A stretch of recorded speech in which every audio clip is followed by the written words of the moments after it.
Welcome back. আজকে আমরা কথা বলবো মেলবেট নিয়ে। মেলবেট দিচ্ছে দারুণ একটি অফার। মেলবেটে অ্যাকাউন্ট খোলার মাধ্যমে আপনি পাচ্ছেন 25 থেকে 50,000 টাকা ইনস্ট্যান্ট বোনাস। হ্যাঁ, তো চলুন দেখে নিই কিভাবে মেলবেটে একটি অ্যাকাউন্ট তৈরি করবেন। তো প্রথমত আপনি মেলবেট অ্যাপটি ডাউনলোড করবেন, ডাউনলোড করে ওপেন করে নেবেন। ওপেন করলে আপনার সামনে এমন একটি ইন্টারফেস চলে আসবে। তো এখান থেকে কিভাবে অ্যাকাউন্ট তৈরি করবেন। অ্যাকাউন্ট তৈরির জন্য উপরে দেখবেন রেজিস্ট্রেশনে ক্লিক করবেন।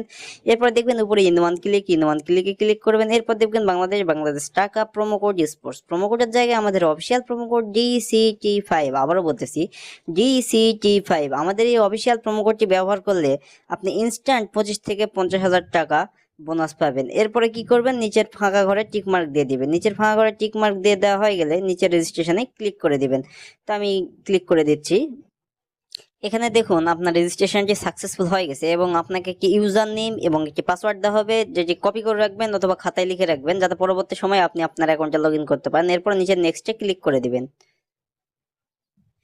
এখানে দেখুন এমন একটি পেজে নিয়ে আসবে। এখান থেকে নিচে মেনু অপশনে ক্লিক করবেন। এরপরে উপরে দেখুন পার্সোনাল প্রোফাইল, উপরে পার্সোনাল প্রোফাইলে ক্লিক করবেন। এরপরে এন্টার ডিটেলসে ক্লিক করবেন। এরপরে এমন একটি ফর্ম আসবে। এখানে আপনার ফার্স্ট নেমের জায়গায় আপনার নাম লিখে দিবেন, ডেট অফ বার্থের জায়গায় আপনার জন্ম তারিখ লিখে দিবেন, প্লেস অফ বার্থের জায়গায় আপনার জন্মস্থান লিখে দিবেন।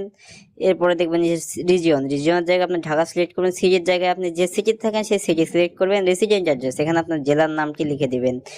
তো আমি লিখে দিলাম। এরপর দেখুন ডকুমেন্ট টাইপ, এখানে আপনি ন্যাশনাল আইডি কার্ড সিলেক্ট করে নেবেন। ডকুমেন্ট নাম্বারের জায়গা এখানে আপনি আপনার ডকুমেন্ট ন্যাশনাল আইডি কার্ডের নাম্বার লিখে দিবেন। এরপর নিচে দেখুন ডেট অফ ইস্যু, এখানে আপনি ন্যাশনাল আইডি কার্ডের পিছনে ডেট অফ ইস্যু লিখে দিবেন। এরপর ইস্যু বাই, এখানে বাংলাদেশ গভর্নমেন্ট অথবা বিডি গভর্নমেন্ট লিখে দিবেন।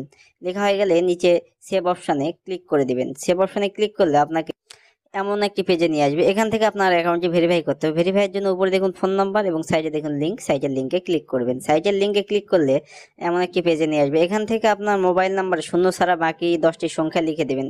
লিখে দেওয়া হয়ে গেলে নিচে দেখবেন লিঙ্কে ক্লিক করবেন। লিঙ্কে ক্লিক করলে আপনাকে একটি কোড পাঠানো হবে সেই নাম্বারে। এই নাম্বারের কোডটি আপনি এখানে বসিয়ে ভেরিফাই করে নেবেন। ভেরিফাই হয়ে গেলে আপনাকে এই পেজে নিয়ে চলে আসবে। এখান থেকে ব্যাক বাটনে ক্লিক করবেন। এখন আসি মূল কথায়, আপনাকে বোনাস পেতে হলে অথবা টাকা ইনকাম করতে হলে অবশ্যই ডিপোজিট করতে হবে। ডিপোজিট করার জন্য উপরে দেখবেন প্লাস ডিপোজিট অপশন। তো আপনি উপরে প্লাস ডিপোজিটে ক্লিক করে দিবেন। প্লাস ডিপোজিটে ক্লিক করলে এখানে অনেক অনলাইন ব্যাংকিং মেথড আসবে, যেমন নগদ, বিকাশ, উপায়। তো আমি দেখে দেবো কিভাবে বিকাশের মাধ্যমে ডিপোজিট করতে হয়। এই জন্য বিকাশে ক্লিক করে দিলাম। বিকাশে ক্লিক করলে আপনার সামনে এমন একটি পেজ আসবে। এখান থেকে দেখবেন বিকাশ পেমেন্ট ওয়ালেট নাম্বার, আপনি যত টাকা ডিপোজিট করতে চান ঠিক তত টাকায় এই বিকাশ ওয়ালেট নাম্বারে ক্যাশ আউট করে নেবেন। তবে 2000 টাকা করবো, আমি 2000 টাকা লিখে দিলাম। এবং যে দেখবেন এর বিকাশ ওয়ালেট, আপনি যে নাম্বার থেকে ডিপোজিট করেছেন সে বা ক্যাশ আউট করছেন সেই নাম্বারটি এখানে লিখে দিবেন। এরপর ট্রানজ্যাকশন আইডির জায়গাতে আপনার বিকাশের ট্রানজ্যাকশন আইডি লিখে দিবেন।